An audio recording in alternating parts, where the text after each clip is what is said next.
Friends, welcome to Defence Matrix. तो आज का जो टॉपिक है ये काफ़ी यूनिक है। आज हम इंडिया और चाइना के बीच में एक वेपन को लेकर कंपैरिजन करने वाले हैं, लेकिन ये प्लेन कंपैरिजन नहीं है। ये काफ़ी इंपॉर्टेंट सवाल का जवाब भी देता है जो कि आप में से कईयों को होगा, क्योंकि एक उभरती हुई परेशानी है। तो जैसा कि आपने टॉपिक पढ़ लिया होगा, यहाँ पर PL-16 वर्सेस अस्त्र मार्क 3 या फिर SFDR कहा जा रहा है।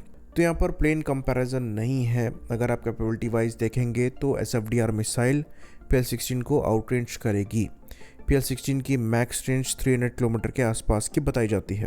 वहीं पर जो गांडीव मिसाइल है फिर अस्त्र मार्क 3 है, ये ईजिली आपको 340 से 350 किलोमीटर की रेंज देती है।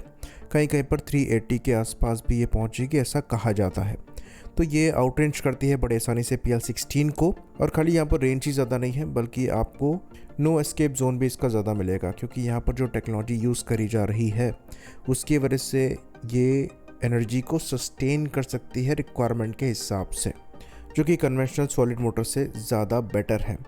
PL-16 के केस में ड्यूल पल्स रॉकेट मोटर का इस्तेमाल होता है।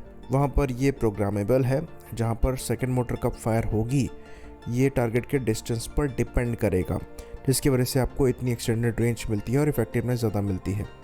लेकिन SFDR के केस में पूरे पाथ में आप इसके प्रोपल्शन को कंट्रोल कर सकते हैं, तो यहाँ पर एनर्जी सस्टेनमेंट ज़्यादा बेटर है। तो जो टेक्नोलॉजी अस्त्र मार्क 3 में यूज़ करी जा रही है वो ज़्यादा बेहतर है, तो इसलिए ये मिसाइल PL-16 से बेटर होगी।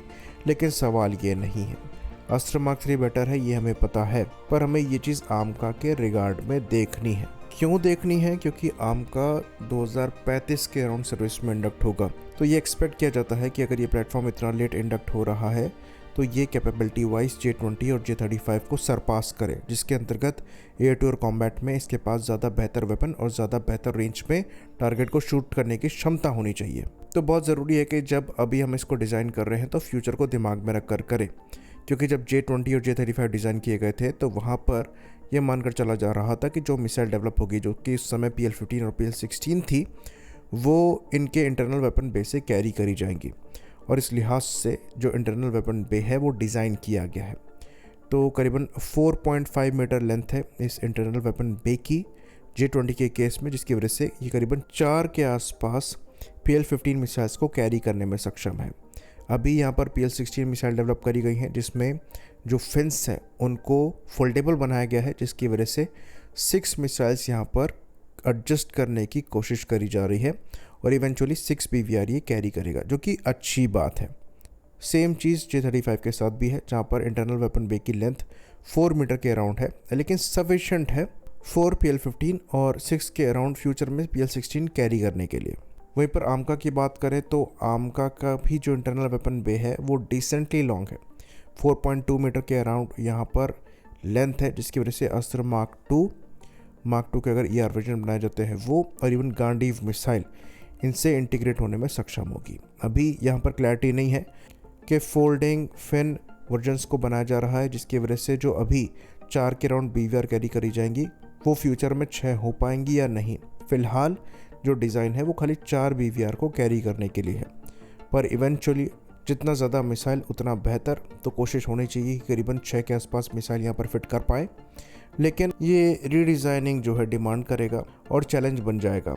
अगर आप इंटरनल वेपन बे के साइज़ को बढ़ाते हैं तो हो सकता है फ्यूल आपको कम करना पड़े, स्ट्रक्चरल इंटीग्रिटी से कॉम्प्रोमाइज़ करना पड़े और सेंटर ऑफ ग्रेविटी भी यहाँ पर बदले। तो लाइकली इंटरनल वेपन बे में बड़े चेंजेस तो नहीं किए जाएंगे, मिसाइल और वेपन में ही बदलाव करके यहाँ पर ज़्यादा मिसाइल्स फिट करने की कोशिश करी जाएगी। पर अच्छी बात यह है कि जिस तरीके से इंटरनल वेपन बे डिज़ाइन किया गया है उस तरीके में कम से कम 4 आप अस्त्र मार्क 3 या फिर गांडीव मिसाइल कैरी कर सकते हैं। और यही पेच F-35 के केस में फंस रहा है, जहां पर मीटियोर को इंटीग्रेट करने की कोशिश करी जा रही है इन प्लेटफॉर्म से और परेशानी आ रही है। और कल जैसे कि हमने डिस्कस किया था कि UK मीटियोर के अपग्रेड को लेकर कीन नहीं है, उसके पीछे सबसे बड़ा कारण यही है कि वो अपने F-35B में इसको ढंग से फिट नहीं कर पा रहे हैं। ऑल्दो पिछले साल F-35 इन मिसाइल्स के साथ ज़रूर फ्लाई किया है, पर अब ये कितना सक्सीड इस पे कर पाएंगे ये देखना बाकी है। तो स्टेल्थी एयरक्राफ्ट को अगर आपको BVR कॉम्बैट में इफेक्टिव बनाना है तो ये इंश्योर करना पड़ेगा कि जो लॉन्ग रेंज BVR मिसाइल आप बना रहे हैं वो इसके इंटरनल वेपन बे से कैरी करी जा सके। अब J-20 के साथ जो चैलेंज आता है वो ये है कि PL-16 तो ये कैरी कर पाता है, पर PL-17 इंटरनली कैरी नहीं करी जा सकती, क्योंकि वहाँ पर मिसाइल की जो लेंथ है वो 6 मीटर के अराउंड पहुँचती है। तो वो बाहर ही कैरी करना पड़ेगा, और बाहर कैरी करने का मतलब ये है कि जो एयरक्राफ्ट का स्टेल्थ है वो कॉम्प्रोमाइज़ हो रहा है। और यहीं पर आमगा को एडवांटेज मिलेगा, क्योंकि जो गांडीव मिसाइल है वो भी ऑलमोस्ट आपको 400 किलोमीटर के आसपास की रेंज दे सकती है, और वो इंटरनली कैरी होने में सक्षम होगी। तो ये एडवांटेज फिलहाल आमगा के पास जाएगा।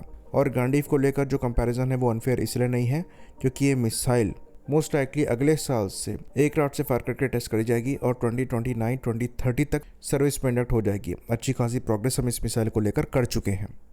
वहीं पर इस सेम कैटेगरी में जो चाइनीज़ मिसाइल है ये PL-21 होनी चाहिए, लेकिन अब इसको लेकर कोई क्लैरिटी नहीं है कि क्या प्रोग्रेस हो रही है और कितने लेवल पर सक्सेस अचीव हुई है। तो फिलहाल J-20 और J-35 के लिए जो प्राइमरी मिसाइल है ये PL-16 ही होने वाली है, जो कि PL-15 पर ही थोड़ा इवोल्यूशन है। तो इंडिया एक सही पाथ पर है, और क्योंकि ये मिसाइल और एयरक्राफ्ट हम डोमेस्टिकली डेवलप कर रहे हैं तो यहाँ पर दूसरों की मिस्टेक से सीखा जा सकता है और हम अपने एडवांटेज के लिए काम कर सकते हैं।